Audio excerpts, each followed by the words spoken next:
Hi, my folks. You don't dream because you're asleep. You dream because the psyche needs to speak. Tonight, we'll listen. Enjoy. Every night we close our eyes and vanish into a world that obeys no law of logic. A place where the dead return, where we fly, fall, transform, and wake wondering what it all meant. Carl Jung believed these scenes are not random sparks of the brain. They are messages from the psyche itself, written in a language older than words. When the conscious mind drifts too far from balance, the dream answers. It does what waking life cannot. It restores symmetry. If you become obsessed with control, the dream shows collapse. If you hide emotion, it floods you with feeling. The psyche is not moral, it is mathematical. It compensates for whatever the ego exaggerates. Dreams speak in symbols because the unconscious has no alphabet. It communicates in images, emotion, movement, and paradox. A symbol is not a code to be solved, it is a living metaphor. A cluster of meanings orbiting a center you can only sense. Jung said, dream of a house, and you are dreaming of your own mind. The basement hides what you repress. The upper rooms hold your ideals. The stranger at the door is the self you have not yet met. Dream symbols change their shape as you change.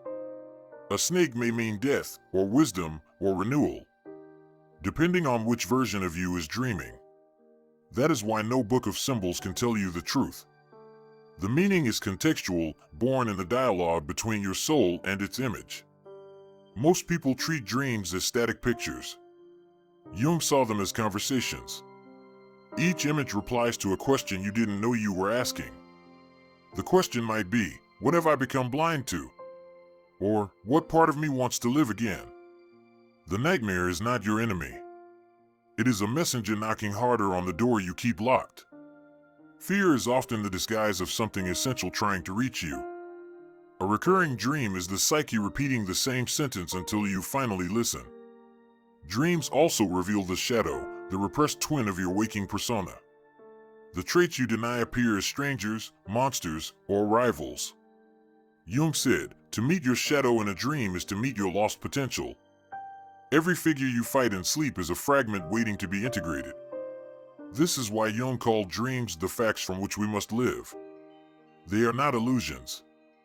They are psychological data points, proof that the unconscious is alive, observing, adjusting.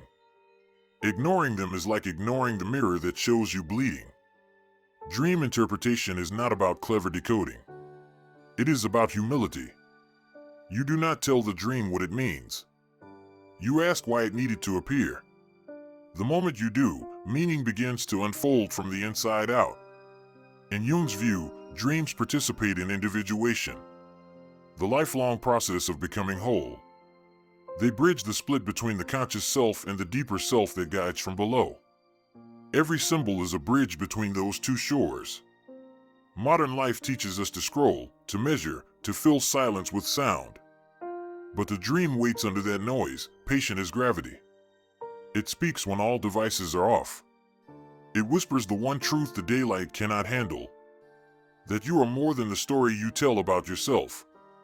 So tonight, when sleep arrives, do not dismiss the images that come. Watch them as if the universe had borrowed your imagination to speak. Because in a sense, it has. The unconscious is not beneath you, it is within you, and it remembers everything. Dreams are not escapism. They are rehearsal, revelation, and repair. They show you where the soul still breathes. And if you listen long enough, you may realize what Jung discovered. That the symbols in your dreams are not trying to confuse you. They are trying to wake you up. Most people think of the unconscious as chaos. Jung saw order hiding inside that chaos. An intelligence that organizes images the way nature organizes life. Every dream, he said, has structure, a setting, tension, climax, and resolution. The psyche tells stories the way the body heals wounds, through process, not explanation. That is why the same themes return across humanity. Floods, journeys, serpents, births, deaths. They are the archetypes, inherited blueprints of experience. When you dream, you do not invent these symbols, you join them. You step into a myth that has been unfolding for thousands of years.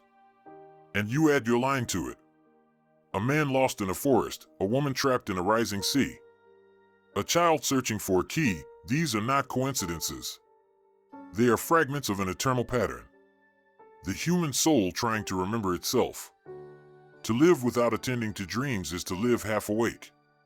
You function, but you miss the correspondence between inner and outer events.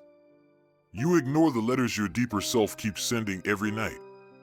And when enough letters go unopened, the psyche stops whispering. It shouts. The shout can arrive as anxiety, depression, creative block, or emptiness.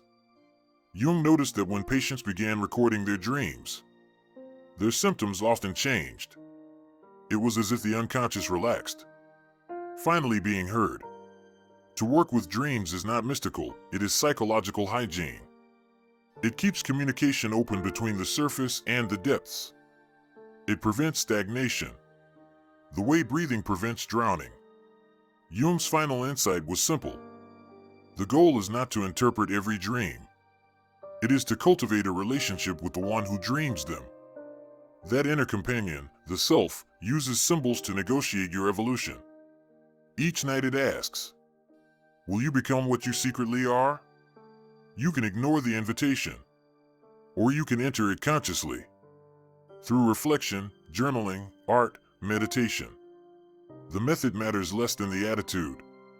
Respect toward the unseen. Because whether or not you believe in meaning, the psyche behaves as if meaning exists. And that as if is enough to transform a life.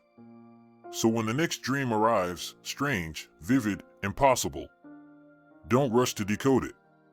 Sit with it. Ask what part of you needed this image, and what it wants you to feel. Maybe the ocean is your grief asking to move again. Maybe the falling is your freedom testing gravity. Maybe the stranger is your own courage knocking at the door. Dreams are not there to entertain you. They are there to educate you. To finish the sentences your waking mind left incomplete. Listen closely, and you may hear the same rhythm behind every image. The unconscious reminding consciousness that they are one and the same. When Jung wrote, "Who looks outside, dreams, who looks inside, awakes," he was not dismissing dreams. He meant that awakening includes them. To look inside is to walk back through that hidden door and realize it was never separate from daylight at all. So tonight, when the dark pulls you under, don't fight the tide. Let the symbols rise and rearrange your inner world. Because in that quiet theater behind your eyes, the soul is still speaking. And it has waited all day for you to listen. Even after you wake, the dream doesn't end. It lingers beneath your thoughts, shaping the choices you call your own. A sudden feeling, a memory, a decision that seems to come from nowhere. These are fragments of last night's conversation with the unconscious. Jung said that what we call fate is often the life we refuse to live consciously.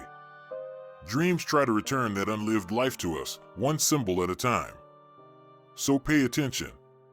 Write them down. Carry their images into daylight like fragile sparks from another world. Because if you follow them long enough, you may discover that the dream was never trying to escape reality. It was trying to complete it. The dream never ends when you wake. It only changes form, waiting for your attention. Maybe tonight it speaks.